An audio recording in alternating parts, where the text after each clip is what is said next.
네, 오늘은 한 해의 마지막 주일이기도 하고 이제 한 해를 결산해야 할 시점이죠. 이번 주 한 해를 잘 마무리하시고 복된 해를 맞이하시길 바라고요. 이럴 때 필요한 것이 실존적 시간을 가질 줄 알아야 되는 것인데요. 예수님과 함께 못 박혔던 강도 기억하시죠?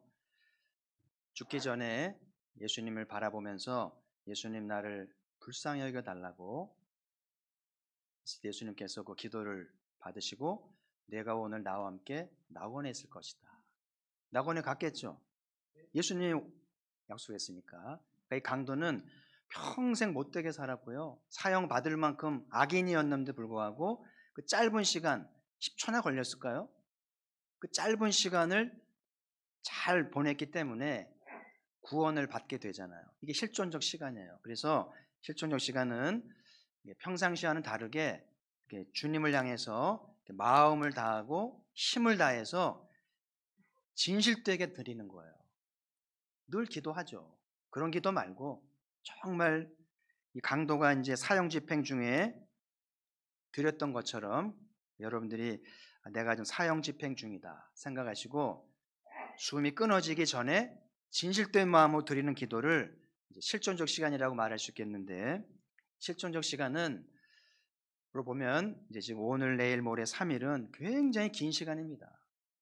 우리 인생을 바꿀 만큼 충분한 시간이 있으니까 쫓기지 마시고요. 여러분도 아무쪼록 이 실존적 시간을 잘 가지셔서 복된 한 해를 잘 마무리하시고 한 해를 맞이하기를 소망을 합니다.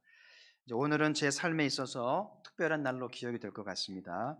여기 배지를 띄는 날이잖아요. 시무 목사의 배지를 떼고 선교사의 삶을 시작하는 날이기도 한데요. 제가 1986년도에 신학에 입문했으니까 34년 됐는데요. 오늘 말씀을 준비하면서 그 서정환님의 국화협회서라는 식기가 생각이 났어요. 한 송이 국화꽃을 피우기 위하여 봄부터 소쩍새는 그렇게 울었나 보다. 한 송이 국화꽃을 피우기 위해 천둥은 먹구름 속에서 또 그렇게 울었나 보다. 국민시라고도 알려져 있는데요. 하나님이 저를 목사로 만드시기 위해서 참 오래 참으셨고 참 많은 일 하셨다는 생각이 들었습니다. 고3 때 저에게 목사가 되라는 꿈을 주셨고 그 이후로 좋은 목사님을 만나게 하시고 좋은 친구들을 만나게 하시고 또 좋은 교회도 만났고요. 좋은 책들을 만나서 목사가 될 준비를 해왔고요. 제가 참 자존감이 낮은 사람이 하나님이 좋은 예우를 해주셔서 자존감 세우셨던 기억도 잊을 수가 없죠. 이제 하나님이 선교사에 주신 꿈을 또 이루시기 위해서 또 새롭게 일하신다고 하니까 얼마나 하나님이 감사한지 그런 생각이 듭니다.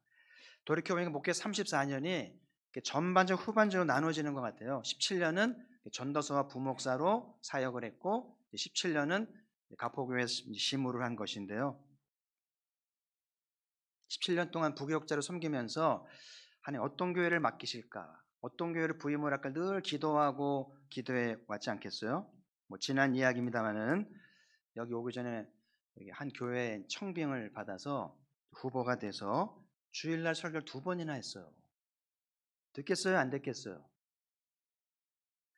2번 주일 설교하고 안 된 경우는 드문 것 같아요. 근데 안 됐거든요. 최근에 서울 갔다가 우연히 그 교회 근처를 지나가는데 그 교회가 근사하게 변화된 거예요. 그래서 옛날 회고를 하면서 그런 생각을 했죠. 하나님이 가폭에 오게 하시려고 거기 안 되게 하셨나 보다. 저는 그렇게 믿습니다.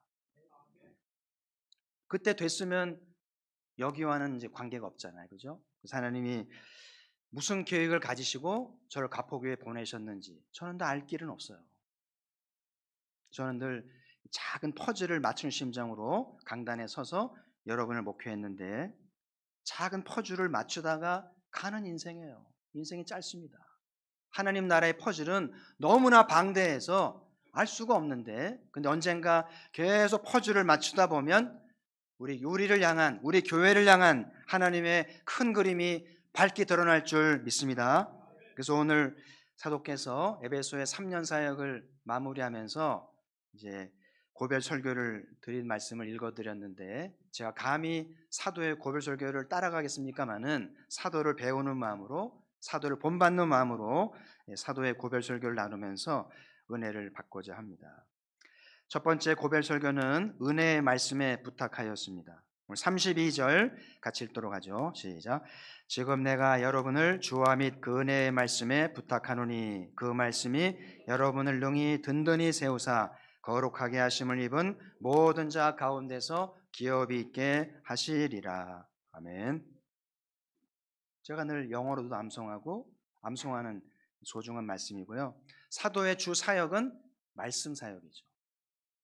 말씀을 계시의 말씀을 기록해서 또 읽게 하고 계시의 말씀을 양육하고 이렇게 사역을 했잖아요.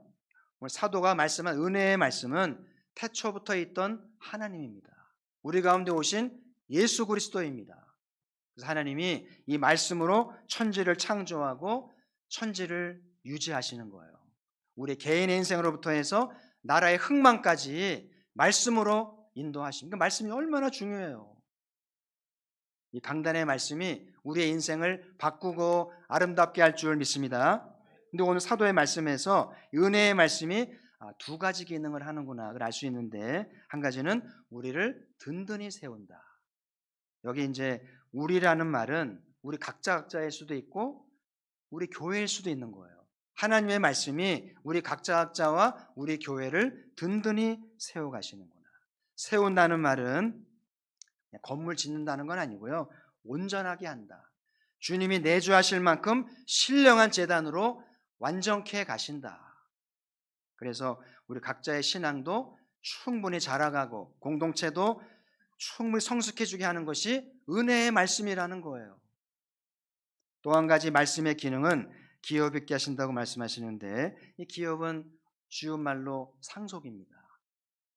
주를 섬기는 자들에게는 반드시 보상이 있고 상속이 있다는 것을 말씀하셨는데, 과연 누가 어떤 상속을 받을까요? 하나님이 아시겠죠. 사도의 말씀을 한번 보실까요? 로마서 8장 17절 우리 같이 읽습니다. 시작. 자녀이면 또한 상속자 곧 하나님의 상속자요 그리스도와 함께한 상속자니 우리가 그와 함께 영광을 받기 위하여 고난도 함께 받아야 할 것이니라. 아멘. 자녀이면 상속자죠. 그래서 상속자인데 어떤 상속자냐면은 하나님의 상속자요 그리스도와 함께한 상속자다. 저는 부족한 제가 그리스도와 함께한 상속자라는 말씀 속에서 얼마나 황송하고 얼마나 영광스러운지 몰라요. 할렐루야. 그래서 이 영광스러운 상속을 받기 위해서 고난도 함께 받아야 할 것이다. 여러분, 이 영광스러운 상속을 받는데 고난에 참여하지도 않고 구경만 하고 있으면 그거는 옳지 않아요. 얌체 같죠. 그래서 건강한 상속자는 그 상속의 영광을 바라보면서 즐거이 고난에 참여하면서 주의 일에 함께하는 것이죠. 지난 17년 동안 우리 성도 여러분 고생을 참 많이 하셨어요. 제가 참 일을 많이 했잖아요. 제가 종종 들은 말이 목사님 천천히 갑시다. 누가 잡으러 옵니까? 근데 저는 멈추지 않고 계속 달려갔던 기억이 나는데 돌이켜보면 참 감사한 생각이 들고 잘 따라와 주셨구나 그런 생각이 들어요. MK 수련회 했죠. 전교인 수련회 했죠. 기질감창 또 꿈지 발행했죠. 로뎀 사역했죠. 알파 사역했죠. 뭐 지역 바자회 했죠. 제가 부임 초기에 서해안에 기름 유출돼 가지고 기름띠 제거하러 갔던 분들이 여기 계시죠? 2번이나 갔잖아요. 그것도 새벽 2시에 출발해 가지고 서해안에 가서 기름때 벗기면서 수고했던 기억도 나고요. 또 태국에 찌나미가 났을 때 태국을 돕기 위해서 원령공원에 바자회를 열어서 바자회를 처음 했던 기억이 나는데 우리 교회 역사상 이런 일 한 적이 없잖아요. 그래서 교인들이 목사님 장사가 될까요? 김밥이 팔릴까요? 그래서 한 다라이를 해가지고 갔는데 1시간 다 팔렸어요. 그래가지고 벌 받는 신용으로 하루 종일 김밥 만들어가지고 날랐잖아요. 기억나시죠? 너무나 잘 됐고요. 너무나 반응이 좋아서 찌나미를 이 어려움 당한 이웃들을 도왔던 기억도 새로운데, 누가 기업을 받을 것인가?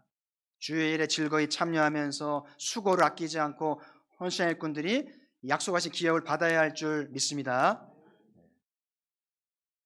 제가 가포교회에서 제일 힘쓴 사역은 말씀 사역인데요. 1년에 2차례씩 특세를 열었고 월삭기도를 시작하였습니다. 제자 훈련을 하고 1대1을 하면서 은혜의 말씀을 나누었잖아요.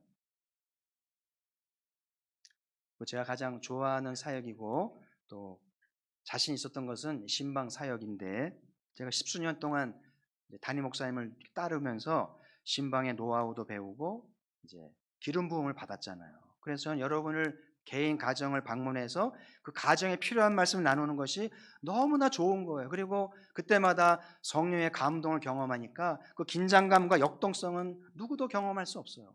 저만이 알죠. 그래서 저는 신방을 갈 때는 본문을 가져가지 않습니다. 원고 쓰지 않아요.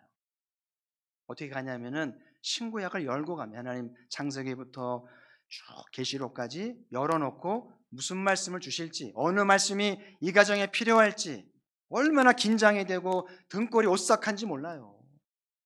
어떨 때는 기도가 끝나가는데 본문이 정해지지 않아가지고 땀 흘린 적도 있습니다. 근데 한 번도 하나님이 어긴 적이 없어요. 가정에 꼭 필요한 말씀으로 감동하시고 은혜를 주시는 것을 보고 저도 하나님의 살아계심을 늘 경험하는 게 신방 사역인데요. 설교를 끝나고 가정을 위해 기도할 때 감정이 북받쳐 울었던 기억도 많이 나고요. 많이 참았는데 더 많이 울 걸 그랬어요. 제가 좋아하는 말씀이 있는데요. 디모데후서 2장 9절 말씀인데, 복음으로 말미암아 내가 죄인과 같이 매이는 데까지 고난을 받았으나 하나님의 말씀은 매이지 아니하니라. 여러분, 사람들이 사도를 가둬뒀어요. 복음 못 전하게. 그럼 기독교가 망할 줄 알았죠. 근데 사도는 갇혔는데 하나님 말씀은 매이지 않고 다른 박질합니다. 할렐루야. 말씀이 하나님이신 거예요. 우리가 전하지 않으면 하나님이 하시는 거죠. 이제 저는 선교사로 떠나면서 은혜의 말씀께 여러분을 부탁을 드려요. 이 말씀이 여러분을 세우고 교회를 세우고 하나님의 기업을 이루게 하실 줄 믿습니다. 그래서 말씀이 살아있는 교회, 말씀이 힘있게 선포되는 교회, 힘든 이웃들이 와서 말씀을 통해 힘을 얻고 은혜 받는 교회가 되기를 주의 이름으로 축복합니다. 두 번째 고별의 말씀은 모범을 보여주셨습니다. 35절 말씀 또 같이 읽겠습니다. 범사에 여러분에게 모범을 보여준 것 같이 수고하여 약한 사람들을 돕고 또 주 예수께서 친히 말씀하신 바 주는 것이 받는 것보다 복이 있다 하심을 기억하여야 할지니라. 한번 따라해 보실까요? 주는 것이 받는 것보다 복이 있다. 사도의 말씀 중에 예수님이 친히 하신 말씀을 나누어 준 것이 우리 눈에 띄잖아요. 어떻게 이 말씀을 사도는 받게 되었을까요? 예수님과 동거했던 마태도 요한도 이 말씀은 놓쳤거든요. 근데 어떻게 예수님과 동거하지 않은 사도가 이 주님이 친히 하신 말씀을 받아서 우리에게 전해준 것일까요? 아마 요한도 마태도 깜짝 놀랐겠죠. 아, 진짜 사도구나. 부활하신 주님이 직접 말씀하신가 봐. 그러지 않았겠어요? 저는 이 말씀 속에서 이 사도의 열정, 주님을 향한 갈망을 느껴봐요.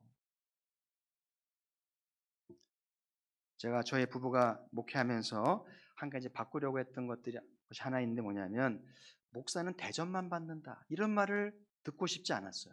그래서 물론 여러분들이 이제 말씀 은혜를 받고 응답을 받으면 목회를 대접하잖아요. 여러분이 대접을 합니다. 그 마땅한 일입니다만은, 그러다 보니까 목사들은 의뢰에 대접받는 존재가 되어버리는 거예요. 그래서 고쳐보자 그래서 대접도 받지만 대접을 하는 삶을 살자 애를 썼습니다. 그래서 이 부부는 이제 식당을 가면 대접도 많이 받습니다만 한 번씩은 먼저 계산을 하고 대접을 했던 기억이 나는데요. 그 성도들의 가게를 가면 막 실랑이가 벌어지는 거예요. 돈을 안 받으시는 거예요. 그럼 저는 이제 이 돈을, 저 예부터 얘기를 거꾸로 했더라고요 보니까. 이 돈을 안 받으면 다시는 오지 않겠다. 그러면 이제 마지못해 받으시는 거예요. 그리고 이제 그랬던 기억이 나는데, 공과 사는 구분해야죠. 먹었으면 값을 지불해야 되고, 그죠? 명절이 되면 뭐 추석이든 신정이든 명절 여러분이 많은 걸 주시잖아요. 다 못 먹습니다. 그래서 저희는 선물이 들어오면 어느 가정에 나누어 줄까? 우리 교우들 중에는 힘들게 사는 분들이 있어요. 그리고 찾아올 가족이 없는 분들도 있거든요. 그럼 찾아가서 제가 배달을 해요. 그러면 얼마나 고마워하는지. 제 것도 아닌데 생색을 다 내잖아요. 그래서 저는 여러분이 주는 받는 즐거움도 있지만 배달을 하면 나누는 즐거움이 더 크구나. 말씀대로 그렇구나. 늘 깨닫습니다. 이번에 사택을 정리하면서 힘들었어요. 이런 줄 몰랐거든요. 목사는 책이 제일 큰 재산인데 이별을 할 수가 없는 거예요. 다 책마다 사연이 있잖아요. 열심히 읽었던 책도 있고 사놓기만 책도 있습니다만은 다 사연이 있는 책들이어서 제 사모는 자꾸 버리라고 그러는데 남의 속도 모르고 말이죠. 그 40박스를 어떻게 버립니까? 그리고 신혼 때부터 아껴왔던 그릇들이며 식탁이며 소파며 말이죠. 제가 입은 양복은 하나같이 사연이 있어요. 여러분이 해준 것들인데 어떻게 버립니까? 그래서 참 시간이 많이 걸렸는데 어쨌든 이제는 마음을 이제 이별을 고하고 정리하고 이제 가구들이며 책들이며 다 나눠주고 있는데요. 선교사로 가야 하니까 가져갈 수가 없으니까 줄 수밖에 없어요. 그래서 하나님이 억지로라도 주는 자가 복이 있다 경험하게 하시는 것 같아요. 이번에 책은 조 목사가 수임하셨어요. 원래는 임성호 목사한테 가기로 돼 있었는데 갑자기 이제 변경이 생겨가지고 차에다 실어놔가지고 내릴 수도 없고 그래가지고 어떡할까 하다가 조 목사 가까이 있으니까 그리로 30박스가 가버렸어요. 신이 나가지고요. 목회 잘하기를 바랍니다. 거저 받았으니 거저 주어라. 우리의 건강도 우리에게 있는 물질도 재능도 소유도 다 거저 주신 것이라는, 그래서 거저 받았으니까 생색내지 말고 갑집을 하지 말고 나눠주라는 것이 제자도의 말씀인데 여러분 지금은 말로 하는 전도는 지나갔어요. 듣지 않습니다. 그래서 이제는 나눔이 화두가 되었고요. 잘 나누는 것이 최선의 전도인데 우리 가포교회가 좀 더 적극적으로 나눔을 실천해서 전도가 되는 교회가 되기를 바라고요. 이제 부영이 입주가 시작이 됐어요. 4,000세대잖아요. 반만 입주가 2,000세대인데 동북교회는 밀양방적 대지에 아파트가 들어서면서 100가정이 등록하면서 교회가 큰 활력을 얻었다고 하더라고요. 우리 가포교회는 몇 가정이 등록을 해서 교회 활력이 될까? 그 관건은 말에 있지 않아요. 여러분이 11조 한 번 더 내는 자세로 집에 끼고 있는 것 나누어 주면서 얼마큼 나누어 주냐에 따라서 등록 가정이 정해지지 않겠나. 그래서 우리 가포교회도 부영에서 많은 이웃들이 가포교회를 찾아오므로 교회 활력이 되고 부흥의 계기가 되기를 주의 이름으로 축복합니다. 언젠가 우리가 무소유를 실천하면서 불자들을 감동하는, 불자도 무소유를 지행하는데 제자들이야말로 무소유를 선언하면서 불자들을 감동하는 가포교회 되기를 주의 이름으로 축복합니다. 세 번째 고별의 말씀은 기도하였습니다. 36절에 보시면 이 말을 한 후에 무릎을 꿇고 모든 사람들과 함께 기도하니. 사도의 마지막 고별은 무릎을 꿇고 합심하여 기도한 장면입니다. 몇 주 전에 제 친구 이제 선교사가 아이가 결혼해서 다녀왔는데요. 그 청소년 때 친구들 선후배를 만나고 또 저를 목회자로 인도해 주셨던 목사님을 40년 만에 뵙게 됐는데 너무 죄송하죠.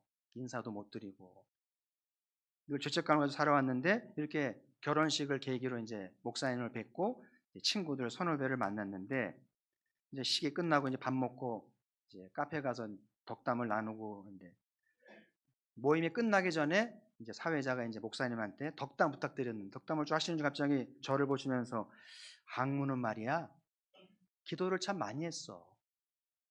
교회 자면서까지 기도를 했지. 그래서 내가 집에 가라고 말릴 정도였지. 그러면서 나는 항무가 좋은 목사가 될 줄 알았어. 그 덕담을 주시는 저는 혼날 줄 알았는데 그런 과분한 덕담을 주니까 얼마나 고마운지 얼마나 존경스러운지 감사하는 마음을 가졌던 시간이 있었어요. 교회는 기도하는 집이라고 그러잖아요. 기도가 살아있는 교회, 말씀이 살아있는 교회가 부흥할 줄 믿습니다. 기도가 약해지고 말씀이 쇠약하면 교회는 메마르게 돼요. 그래서 오늘 사도도 고별 설교를 끝으로 기도를 보이셨는데 오늘 골로새에서 사도의 기도를 좀 보고자 합니다. 골로새 2장 1절 말씀인데요. 같이 한번 읽죠. 시작. 내가 너희와 라오디게아에 있는 자들과 모른 내 육신의 얼굴을 보지 못한 자들을 위하여 얼마나 힘쓰는지를 너희가 알기를 원하노니. 여기 보면 얼마나 힘쓰는지, 요게 영어성에 오면 레슬링으로 돼 있어요. 씨름하듯이, 레슬링하듯이 힘을 쓰면서 기도한다는 말씀이죠. 사도의 기도는 점잖은 기도가 아니에요. 폼 잡고 형식적으로 그런 기도 아닙니다. 씨름 선수가 삿발을 잡고 넘어뜨리느냐 넘어지느냐 힘을 다하는 그런 기도가 사도의 기도였던 것을 오늘 기억하시면서, 저는 젊어서부터 합심기도를 배우고 은혜를 경험했어요. 합심기도가 얼마나 뜨거운지, 얼마나 감동이 있고 얼마나 역사가 있는지 몰라요. 개인 기도할 때는 조용히 하죠. 그러나 모여서 목장에서 모이고 교회에서 모이고 합심하여 기도할 때는 정말 뜨겁게 합심하는 기도가 사도의 기도인데, 그래서 가포교회 제가 부임해서 제가 경험한 대로 알파 수양회를 진행하고 성령 집회를 하면서 기도를 배웠잖아요. 아무쪼록 가포교회가 장로교 전통을 넘어서서 뜨겁게 기도하는 교회가 되기를 바랍니다. 그래서 불가능을 가능케 하고 아버지 역사를 만들어내는 기도의 재단 되기를 소망합니다. 제가 동성교회 5년 동안 부목사를 심했던 것 기억이 새로운데요. 행복했던 시간이죠. 청년들을 양육하면서 선교사를 보내고 제자들을 키웠던 게 새로운데, 최근에 섬겼던 분에게 통해서 목사님 얘기를 제가 들었어요. 목사님이 안식년을 하시려고 비행기를 타서 이제 269시간 되면서 눈을 감고 있는데 마음속에 감동이 오면서 하나님의 은혜다. 동성교회가 3,000명의 교인으로 배가하고 문화선교를 앞서가고 그런 것이 하나님의 은혜다 깨달아지는 순간에 목사님이 너무 감동이 돼서 비행기 옆에 무릎 꿇고 감사하게 들었다는 얘기를 전해 듣고 참 좋으시겠다 그런 생각이 들었어요. 하나님의 은혜구나. 하나님이 하셨구나. 저도 이제 2월달 비행기를 타고 뉴질랜드로 떠날 텐데요. 저는 무슨 기도를 드리게 될지, 저도 34년의 목회의 감사기도, 가포교회에서의 감사기도를 드리기를 소망을 합니다. 그래서 여러분, 저를 위해 기도하실 때는 묵상 기도하지 마시고요, 사도가 보여준 대로 합심하여 씨름하듯이 부르짖어 기도하시길 바라고, 합심하여 기도해서 기도에 응원해 주시기를 주의 이름으로 소망합니다. 제가 이제 짐 정리하면서 짐을 줄여야 되니까 앨범을 다 사진을 빼느라고요, 얼마 애를 먹었는지 몰라요. 손톱 다 망가지고요.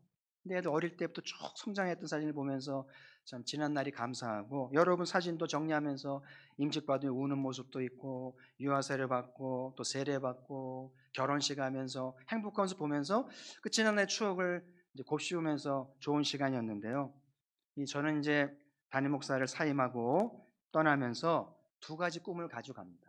한 가지는 훗날 여러분을 통해서 이양호 목사 진실된 목자였어, 그 말을 듣는 게 소망입니다. 또 한 가지 소망은 저희 두 아이 있잖아요. 두 아이 입에서 존경받는 아버지, 그리고 우리 아버지는 진실한 목자였어요. 그래서 저희 아비의 신앙을 즐거이 따라오면서 꼭 목사가 되지 않을지라도 하나님을 위해 봉사하는 아들이 되는 것이 제 마음의 소망이에요. 사도의 고별 설교를 대신 나누어 드렸는데요, 은혜의 말씀이 우리를 세우실 것이고 기업 있게 하실 거예요. 아무쪼록 말씀에 집중하시고 말씀에 소망을 두셔서 다 온전하게 되셔서 풍성한 기업, 넘치는 상속을 받게 되기를 주의 이름으로 축복합니다. 나누는 삶이 복된 거예요. 이제 받는 신앙에서 나누어 줍시다. 가포의 미래는 여러분이 얼마큼 나누냐에 따라서 달라져요. 구형에 입주한 가족들이 얼마큼 등록하느냐는 여러분이 물질을 나누고 소유를 나누고 재능을 나눌 때 열매가 맺힐 거예요. 나누는 삶을 삽시다. 그리고 기도의 전통을 세워가면서 묵상기도 고집하지 말고 침묵기도 고집하지 말고 모이면 뜨겁게 기도하고 합심하여 기도해서 기적을 낳게 되기를 주의 이름으로 축복합니다. 하나님 아버지, 오늘 귀한 날